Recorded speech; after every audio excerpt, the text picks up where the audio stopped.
Si vous cherchez à créer votre premier site web avec Hostinger, mais que vous ne savez pas par où ni comment commencer, alors vous avez cliqué sur la bonne vidéo. Ce tutoriel Hostinger Website Builder est un guide complet de toutes les étapes nécessaires pour créer un site web professionnel à partir de zéro, même si vous n'avez aucune expérience de création de site web. La première étape consiste à vous inscrire sur Hostinger. Dans la description de cette vidéo, vous trouverez un lien d'inscription spécial qui vous donne une remise supplémentaire de 10% sur votre forfait Hostinger. Cliquez simplement sur ce lien ou rendez-vous sur hostinger.com/medixmedia10 pour bénéficier de votre remise. Pour commencer, nous devrons d'abord choisir un forfait. Je recommande d'opter pour le forfait Business pour les meilleures performances et l'accès aux fonctionnalités de commerce électronique. Mais si vous avez un budget plus serré, le forfait Premium fonctionnera très bien pour les sites web plus simples. Après votre inscription, nous passerons par le processus d'intégration. Sur la deuxième page, cliquez sur « Créer un site web » pour démarrer un tout nouveau site web à partir de zéro. Sur la troisième page, assurez-vous de choisir le créateur de site web Hostinger. Ensuite, nous pouvons choisir un nom de domaine, qui est en fait l'adresse de notre site web. Mais avant de choisir un domaine, je recommande de créer d'abord le site web, puis de connecter le domaine une fois que tout est prêt à être publié. Donc pour l'instant, nous allons ignorer cette partie en cliquant sur « Utiliser un domaine temporaire ». Je vous montrerai comment choisir et connecter votre domaine à la fin de cette vidéo. Nous pouvons maintenant enfin commencer à créer le site web. Hostinger rend cela super facile. Tout d'abord, nous choisirons le type de site web que nous voulons créer. Ensuite, nous entrerons le nom de notre marque et nous décrirons ici à quoi sert notre site web et à quoi nous voulons qu'il ressemble. Je vous recommande d'être aussi précis que possible afin que l'IA Hostinger puisse créer une première version qui correspond étroitement à ce que vous recherchez. J'ai testé de nombreuses invites différentes et voici le modèle qui me convient le mieux. Commencez par une brève description de votre marque ou de votre entreprise. Décrivez ensuite l'objectif principal de votre site web. Par exemple, je crée un site web pour un photographe de surf qui cherche à obtenir des réservations via ce site web. Et enfin, décrivez le style que vous recherchez. Si vous souhaitez utiliser des polices spécifiques pour vos titres et paragraphes, assurez-vous de les ajouter également à la description, car il serait plus difficile de les modifier par la suite. Et sous paramètres de personnalisation, vous pouvez également ajouter les couleurs de votre marque ou choisir une palette de couleurs que vous aimez. Mais ne vous inquiétez pas, nous pouvons toujours changer nos couleurs plus tard. Cliquez ensuite simplement sur « Créer un site web ». Hostinger AI va maintenant créer le premier brouillon de votre site web en fonction des informations que nous venons de saisir. Une fois cela fait, vous verrez un aperçu du nouveau site web. Le texte, les images et les vidéos que vous voyez agissent comme des espaces réservés. Et à l'étape suivante, je vais vous montrer comment les remplacer par votre propre contenu. Mais si vous aimez ce qui est déjà là, vous pouvez aussi le conserver tel quel. Pour vérifier à quoi ressemble votre site web sur un téléphone mobile, cliquez sur l'icône du téléphone mobile en haut à droite.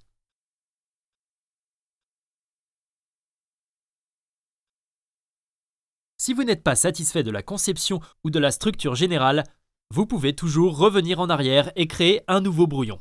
Cliquez simplement sur « Retour au formulaire AI » en haut à gauche, puis ajustez la description et cliquez à nouveau sur « Créer un site web ». Il peut être utile de recréer le site web plusieurs fois pour trouver la version qui vous convient le mieux. Une fois que vous êtes satisfait du premier brouillon, cliquez sur « Modifier le site » en haut à droite. Cela vous amènera au constructeur de site web Hostinger où nous pourrons commencer à personnaliser manuellement la conception du site web. Désormais, chaque page de votre site web est composée d'une ou de plusieurs sections. Par exemple, ici, sur la page d'accueil, nous avons la première section. Ensuite, en dessous, nous avons la section suivante. Et en dessous, nous avons une autre section ici. À l'intérieur de ces sections, nous avons différents éléments qui composent le contenu de notre site web. La plupart de ces éléments sont des images, du texte et des boutons. Pour modifier un texte, cliquez simplement sur l'élément de texte que vous souhaitez modifier. Cliquez ensuite sur « Modifier le texte » et effectuez vos ajustements. Vous pouvez également utiliser la barre de menu ici pour personnaliser le style du texte. Il en va de même pour les boutons. Cliquez simplement sur le bouton que vous souhaitez modifier, puis sur « Modifier le bouton » et ici, vous pouvez modifier le texte du bouton et l'endroit où ce bouton doit renvoyer. Pour déplacer l'un des éléments de votre page, cliquez simplement dessus, maintenez-le enfoncé et faites-le glisser vers une nouvelle position. Pour modifier l'une des images de votre site web, cliquez simplement sur l'image que vous souhaitez remplacer, puis cliquez sur « Modifier l'image », remplacez l'image, puis téléchargez l'image que vous souhaitez ajouter, puis sélectionnez-la ici. Si vous souhaitez ajouter un nouvel élément à votre page, allez sur le côté gauche et cliquez sur l'icône plus. Et vous pourrez voir ici un aperçu de tous les différents éléments que vous pouvez ajouter. Par exemple, ajoutons un bouton. Il suffit de cliquer, de maintenir et de faire glisser sur votre page. Nous pouvons ensuite modifier ce bouton et nous assurer qu'il est bien aligné avec le reste du texte. Si vous souhaitez ajouter une toute nouvelle section à votre page, il vous suffit de survoler la section sous laquelle vous souhaitez placer la nouvelle. Cliquez ensuite sur « Ajouter une section ».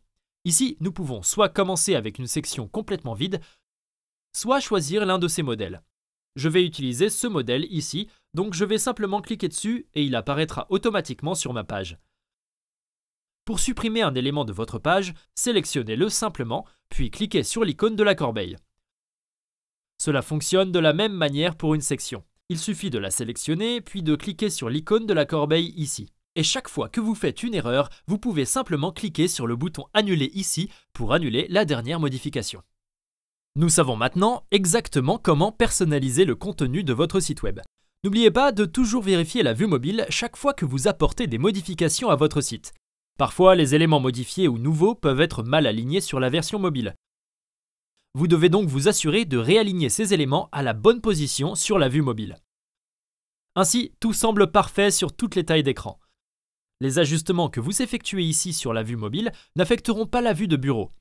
Vous devez donc toujours effectuer les modifications sur la vue de bureau en premier, puis accéder à la vue mobile et corriger les éléments mal alignés. Si vous souhaitez masquer une section spécifique sur les appareils mobiles, vous pouvez simplement sélectionner cette section ici.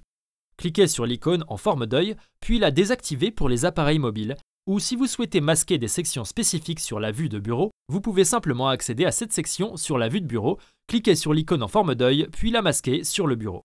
Maintenant, pour modifier l'une des autres pages de votre site web, il vous suffit de naviguer vers cette page en cliquant dessus dans le menu de navigation ici en haut. Puis vous pouvez effectuer des modifications de la même manière que nous l'avons fait auparavant. Maintenant, pour ajouter une nouvelle page à votre site web, allez simplement sur le côté gauche et cliquez sur « Page et navigation ». Puis cliquez sur « Ajouter une page ». Vous pouvez soit commencer avec une nouvelle page vide, soit en choisir une parmi les modèles ici. Je vais choisir celle-ci.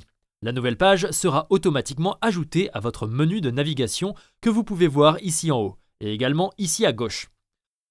Pour réorganiser l'ordre de ce menu, ici, cliquez simplement dessus, maintenez-le enfoncé et faites-le glisser vers une nouvelle position.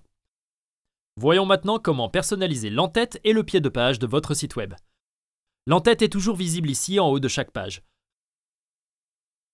Pour modifier l'en-tête, cliquez simplement dessus, puis sur Modifier l'en-tête, et ici dans le premier onglet, nous pouvons modifier la mise en page de notre en-tête, et sous Éléments, nous pouvons activer ou désactiver des éléments spécifiques qui seront affichés dans l'en-tête.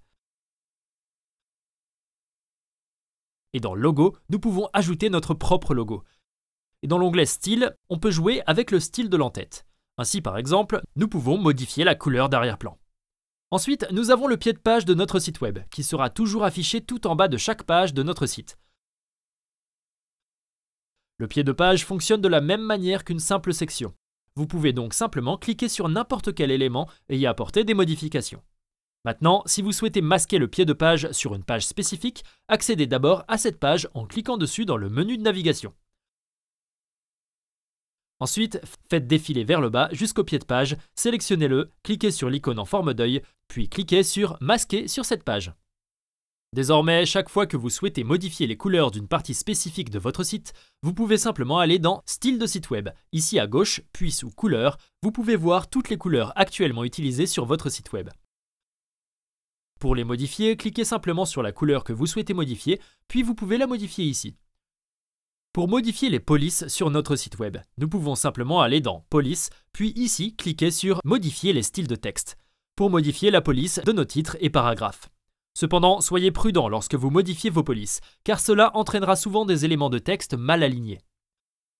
Donc si vous changez de police, assurez-vous d'aller sur toutes vos différentes pages et de regarder tout votre contenu pour vous assurer qu'ils sont toujours bien alignés sur votre page. Maintenant, lorsque nous revenons à Style de site web et cliquons sur l'onglet Bouton ici, nous pouvons choisir le style de bouton que nous voulons utiliser pour notre site. Ensuite, sous Animation, nous pouvons choisir comment notre contenu apparaîtra lorsque une nouvelle page est chargée.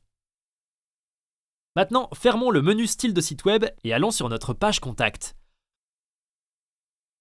Voyons ici comment personnaliser notre formulaire de contact. Tout d'abord, cliquez sur l'élément de contact, puis sur Modifier le formulaire.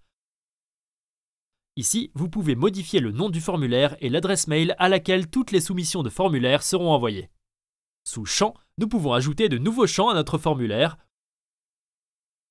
ou nous pouvons supprimer des champs existants. Et nous pouvons également réorganiser l'ordre de ces champs. Ensuite, sous Boutons, nous pouvons modifier le texte du bouton et nous pouvons modifier le texte qui s'affichera une fois le formulaire soumis. Maintenant, lorsque quelqu'un se rend sur votre site web et vous envoie un message en utilisant ce formulaire, vous recevez un email. L'email ressemblera à ceci où vous pourrez voir votre site web, le nom du formulaire de contact et toutes les informations qui ont été saisies dans le formulaire. Maintenant, lorsque vous souhaitez répondre à cette personne, tout ce que vous avez à faire est de cliquer sur « Répondre » et l'adresse mail qu'elle a saisie sera automatiquement ajoutée à la boîte de réception de votre email. À l'intérieur de votre créateur de site web, vous pouvez également accéder aux 3 points, puis aller dans « Soumission de formulaire », cliquez sur « Afficher la liste » et vous verrez ici une liste de toutes les soumissions de formulaires que vous avez reçues. Maintenant, si vous souhaitez ajouter un blog à votre site web, accédez à nouveau aux 3 points et cliquez sur « Blog », puis sur « Démarrer un blog ». Cela ajoutera automatiquement une page de blog à votre site, y compris 4 exemples d'articles. Pour créer un nouvel article de blog, cliquez sur « Ajouter un nouvel article ». Ici, vous pouvez soit utiliser l'IA pour écrire l'article de blog à votre place, soit cliquer sur « Passer, je l'écrirai moi-même ». Je vais utiliser la fonction IA pour écrire un article de blog rapide. Nous avons donc ici notre premier article de blog. Et une fois qu'il est prêt à être publié, nous pouvons simplement changer le statut de brouillon à public, ce qui rendra l'article de blog visible sur votre page de blog. Nous pouvons également ajouter une boutique en ligne à notre site web. Cliquez simplement sur l'icône du panier d'achat, puis sélectionnez « Ajouter une boutique ». Cela créera une nouvelle page de boutique avec quelques exemples de produits déjà en place. Pour ajouter vos propres produits, cliquez à nouveau sur l'icône du panier d'achat et cliquez sur « Gérer la boutique ». Ici, configurez le pays et la devise de votre boutique. Puis, vous serez redirigé vers le tableau de bord où vous pourrez ajouter vos produits, configurer vos paiements, ajouter les informations de votre entreprise et configurer l'expédition. Revenons à l'éditeur en cliquant sur « Modifier le site web ». Maintenant, avant de publier, il est important de passer en revue tous les paramètres SEO et d'optimiser votre site pour la recherche Google afin que les gens puissent réellement le trouver. Pour ce faire, revenons aux 3 points et cliquons sur « Paramètres généraux ». Ici, commençons par télécharger une version carrée de votre logo comme favicon.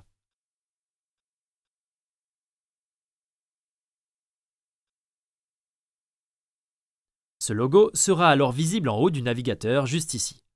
Sauvegardez nos modifications, puis ajoutons également une image d'aperçu du lien qui devrait idéalement être de 1200 par 630 pixels. Sauvegardez ensuite les modifications et fermez cette fenêtre. Ensuite, revenez aux 3 points et cliquez sur « Paramètres SEO ». Et ici, nous voulons aller sur une page que nous avons ajoutée à notre site web, comme par exemple la page à propos. Puis cliquez sur « Générer de nouvelles informations SEO ». Ici, décrivez brièvement le contenu de votre page et cliquez sur « Étape suivante ». Choisissez ensuite 3 mots-clés principaux liés à cette page et cliquez à nouveau sur « Étape suivante ». Puis cliquez sur « Terminer ». Hostinger AI a maintenant ajouté un titre SEO et une métadescription pour votre page. Cela déterminera la manière dont votre page apparaîtra dans les résultats de recherche Google. Maintenant, parcourez également toutes vos autres pages et assurez-vous d'ajouter un titre SEO et une métadescription en utilisant la même méthode que nous avons utilisée auparavant. Maintenant, la dernière étape avant de publier votre site web consiste à ajouter votre domaine personnalisé. Pour ce faire, cliquons sur « Connecter le domaine » en haut. Saisissez ensuite le domaine que vous souhaitez utiliser pour votre site web. Je vous recommande de le garder court, facile à retenir et si possible d'opter pour un domaine .com. Cliquez ensuite sur « Suivant » et suivez simplement les instructions pour terminer l'enregistrement du domaine. Votre nouveau domaine sera alors automatiquement connecté à votre site web. Revenons au créateur de site web. Maintenant, pour publier votre site web, il vous suffit de cliquer sur « Mettre en ligne » en haut à droite et votre site web est désormais publié. Maintenant, nous pouvons également configurer un email professionnel en utilisant notre nouveau domaine. Pour ce faire, allons dans Website Builder, en haut à gauche, et cliquons sur Website Manager. Ensuite, allons dans Main Menu, puis dans Emails. Ici, à côté de Configurer un service de messagerie gratuit, cliquons sur Setup. Choisissons notre domaine. Ensuite, ici, allons avec le plan gratuit. Ensuite, choisissez l'adresse mail que vous souhaitez créer et entrez votre mot de passe. Cliquez sur Create, puis nous pouvons soit utiliser notre nouveau compte de messagerie dans le navigateur, soit utiliser l'une des applications recommandées. Personnellement, je recommande d'utiliser Gmail. Et pour configurer votre nouveau compte de messagerie sur Gmail, vous pouvez trouver les instructions sur la façon de le configurer ici. Si vous recherchez une vidéo plus détaillée et approfondie sur la façon de créer votre site web à l'aide du créateur de site web Hostinger, regardez cette vidéo ici, je vous y verrai.